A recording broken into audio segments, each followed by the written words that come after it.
Et vous dites que Freud est un ésotéricien raté et Jung un ésotéricien transi. Alors moi j'aime bien cette opposition. Alors qu'est-ce que vous voulez dire par raté et par transi? Freud, il s'intéressait à l'hypnotisme. Alors tout le monde sait que Freud et Jung ont une fameuse altercation décisive. Donc l'un voulait jouer le rôle du père par rapport à l'autre, qu'il voulait également, il y avait des rapports de pouvoir, etc. etc.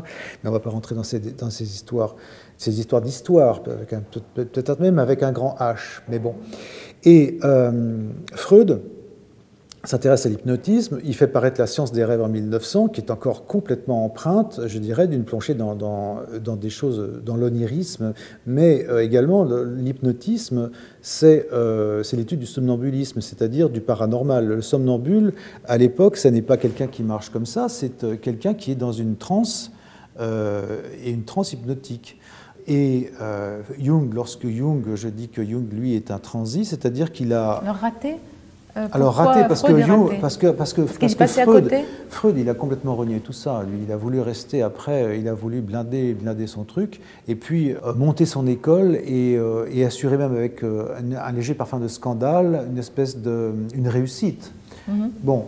D'un autre côté, on ne peut pas lui en vouloir, puisque grâce à lui, je dirais qu'il y a une avancée majestueuse et fondamentale que l'inconscient a désormais droit de citer. On sait ce que c'est. N'importe qui sait qu'il y a un truc qui existe, qu'on dit que le moi n'est pas maître chez lui, dans sa demeure. Ce qui est donc une invitation à se rendre maître des chaînes qui nous entravent. Qui nous entravent, tout à fait. Oui. Donc ce Freud, il se sert finalement de découvertes sur l'hypnose, etc. Et puis tout d'un coup, il s'arrête. Aussi, il devient son propre pape, de sa propre église, si je puis dire, son propre culte. Oui. Et Jung va plus loin. Alors Jung va plus loin, il a passé le pont, lui, il a carrément traversé. Mais une fois qu'il était de l'autre côté, il est revenu. C'est-à-dire qu'il a eu très très peur. D'abord, il le dit dans certains passages, il dit c'est quand même... la folie, c'est quand même terrifiant. Bon, parce que c'est la perte du sens.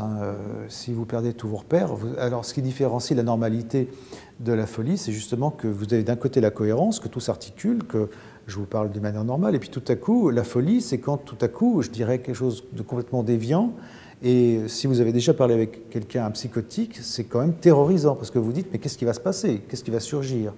Et c'est effectivement, il a dû avoir dans son bureau des personnes... qui tout à coup rompaient les bornes de la normalité et il lui en fichu une belle frousse et du coup il a eu peur. Mais d'un autre côté, il a essayé de concrétiser et de bâtir alors son fameux livre d'onirisme réalisé et puis... Livre rouge ? Oui, oui. Et puis sa NDE qu'il a récusé, qu'il a dénié, bien qu'il rencontre son médecin comme le basilic de Cos, enfin le roi de l'île de Cos, et puis en même temps... il refuse ça après. Donc je dirais qu'il y a quelque part chez lui un espèce de retour à la normalité aussi, parce qu'il doutait que ça puisse être accepté. Et puis quand même, Jung a quand même ramené les archétypes, qui étaient quelque chose, qui étaient les aïdos platoniciennes et ou les Féroères de Zoroastre 200 ans avant Platon. Donc il dévoile une partie des choses. Oui. Il fait partie de ces êtres qui ont dévoilé. Jung dit « ce qui ne vient pas à la conscience revient sous forme de destin ».